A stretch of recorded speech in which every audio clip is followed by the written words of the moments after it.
Tag ihr Lieben, ich melde mich heute aus Santiago de Compostela. Es ist Palmsonntag.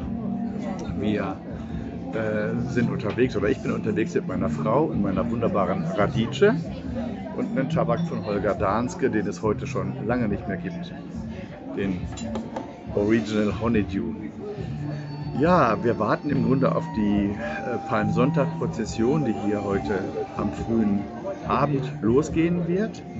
Wir kommen von Portugal her und sind jetzt seit 2 Tagen in der Stadt, bleiben noch ein bisschen, um dann bald nach Deutschland zurückzukehren. Dann gibt es wieder ein bisschen mehr zu hören und zu sehen von mir. Wie auch immer, ich grüße euch aus Galicien. Alles Gute, macht's gut, tschüss.